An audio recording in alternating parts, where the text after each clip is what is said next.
It's Ria. Happy Sunday, everyone. Galing ako sa church and then naglakad-lakad sa orchard. And look what I've got. I bought some breads from St. Leven. So, i-unpack natin siya later. Hi, it's me again, Ria.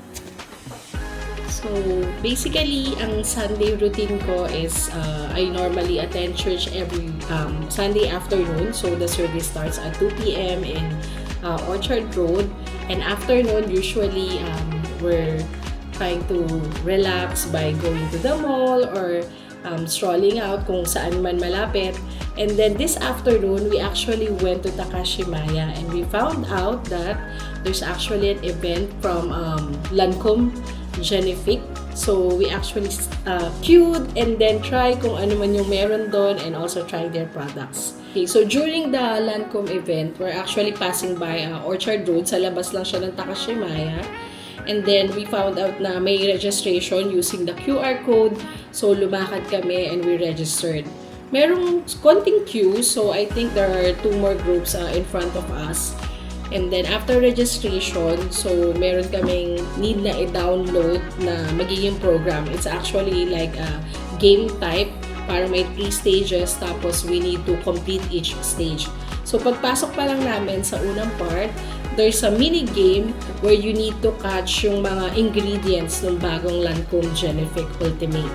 So meron dong mga example ng licorice and the other ingredients that you need to catch. After that, mini game, merong photo taking, kaya lang hindi na-print yung picture ko because the printer is not working daw. So they got my email and they'll send the scan copy.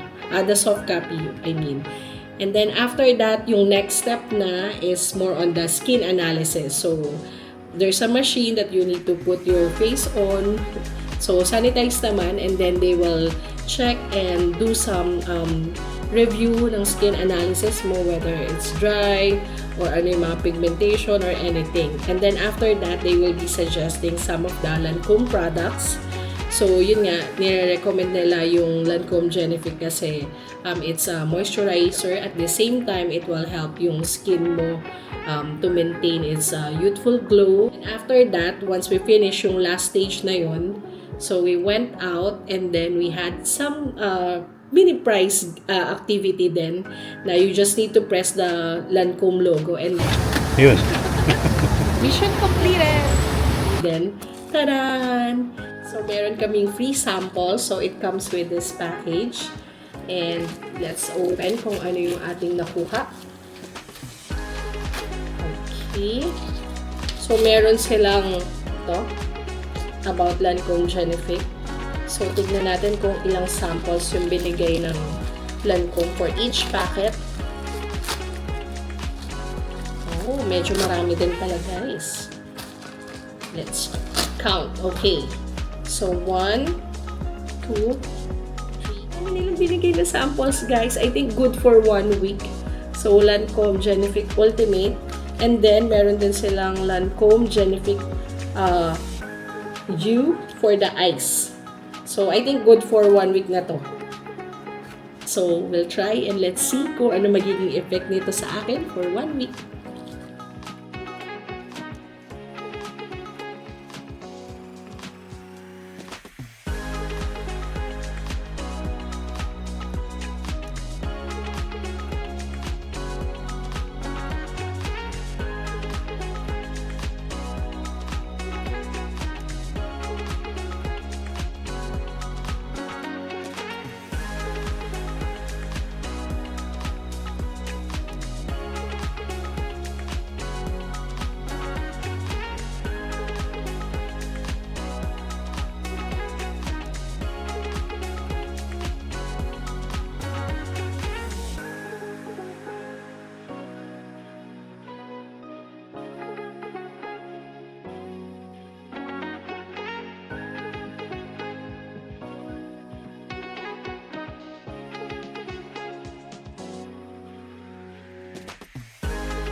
Okay, so let's unpack them.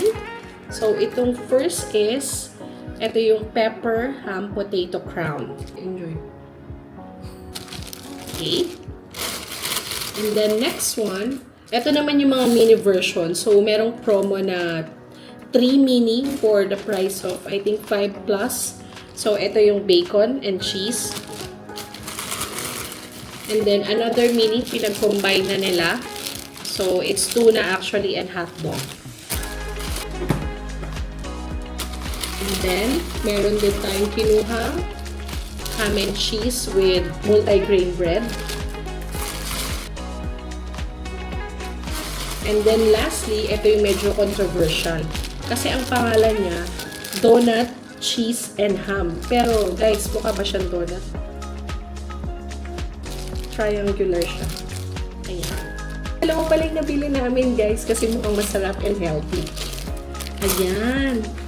Grabe, parang ang sarap nila. Parang hindi na ako makapagpigil. Hindi ko alam kung aabot pa siya ng 2 days for breakfast. Tikman kaya natin sila isa-isa. Okay, so ngayon titikman na natin yung mga bread. Pero guys, ito lang muna. Kumurot-kurot lang tayo. Pero siguro mga equivalent na din to ng mga dalawang bread. Hindi tayo mag-mukbang today kasi gabi na. And tapos na tayo mag-dinner. So, let's try. So, unahan natin itong, ito kasi yung pinaka-normal or common bread dito na merong chicken sausage. Tikman natin siya.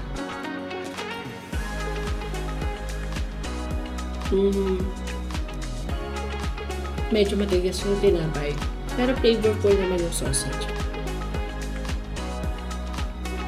And next one, ito. Ito yung tuna.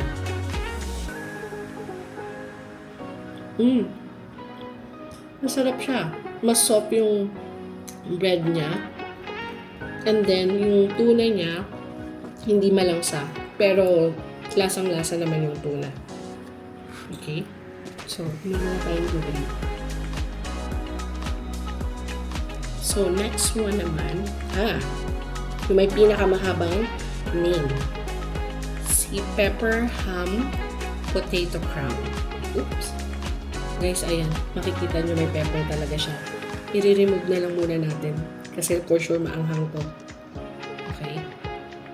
Ayan.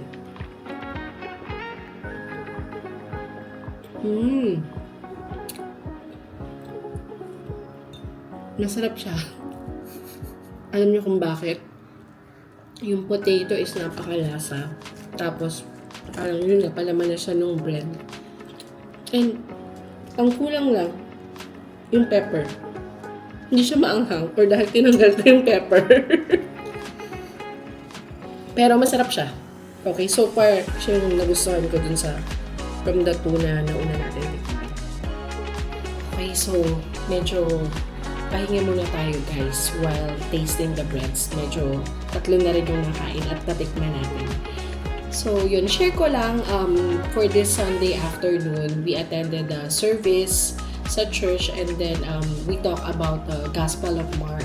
Tapos Jesus asked them na, who do people say I am? So sumagot sila na yung iba sabi, you're Elijah, you're the prophet, ganyan. Tapos si Jesus naman tinanong niya si Peter na, Peter, who do you say I am? And then yung answer ni Peter is, you're the Messiah. So, dun yung story natin. And then, yung one-point message namin kanina is, following Jesus means embracing His ways no matter what the cost. So, every Sunday, we do have this different series and also may mga one-point messages na sinishare sa amin to live by and also challenge for everyone. So guys, if you're free or available, you can also watch the series, the sermon series that we have. Church is Word International Singapore. So we do have YouTube, Vimeo, and IG. I'll put the links below in case you're interested to know about the sermon series and also our church activities. So ngayon, medyo napagod ako dun at nagutom tayo ulit. Balik na tayo sa bread tasting natin. So, next one is the bacon. So, favorite ko to. So, hopefully, masarap siya. I think bacon is perfect always for me. Walang pangit na bacon kay Ria. And ito daw yung pinaka-healthy bread nila, multigrain with ham and cheese.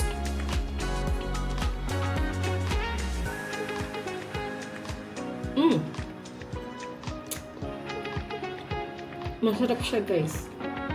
Dahil sa texture ng bread niya, dahil nga multigrain, so merong mga crunchy part, may mga seeds and everything. And yung ham niya, perfectly nag-combine sa cheese. So, masarap. Okay. Inom muna tayo ng tubig para sa special na bread na itaste natin. So, last but not the least, ang famous nilang donut na hindi ko maintindihan. Tignan nyo naman, guys, kahit gano'n natin siya, kumura tayo ng konti, hindi pa rin naging mukhang donut. Triangle pa rin siya. Pizza. Pizza yata ito. Ano nakita mo? Bigat mo na lang. I-explain mo, di ba? Oh. So, ano nakita mo ngayon? Okay, tingnan nyo. Triangle pa rin siya kahit gano'n natin siya pinaliit. So, I think it's made of tasty, parang ganun, pan. Tapos melted cheese and ham. Tapos meron siyang konting crumbs na hindi ako sure kung normal breadcrumbs ba to o parang yung ginagamit nila for tempura. So, tikman natin.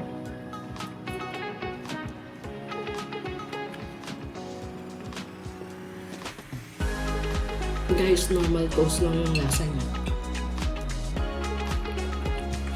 Walang special. Parang pinaka-the best yung sandali, iinom tayo para mamaya ng dandan. And the best bread goes to yung ating multigrain with ham and cheese. Kasi tama lang yung lasa ng combination ng ham and cheese niya plus yung texture ng bread. Because multigrain, may mga crunchiness tayo na mga iba't ibang seeds na matitikman din. Okay? So that's it for today, guys. Hope na nag-enjoy ulit kayo with the experience and tasting these breads with me from St. Stephen. And don't forget to like, follow, and subscribe. So God bless everyone. Good night, and hope that everyone will have a great week ahead.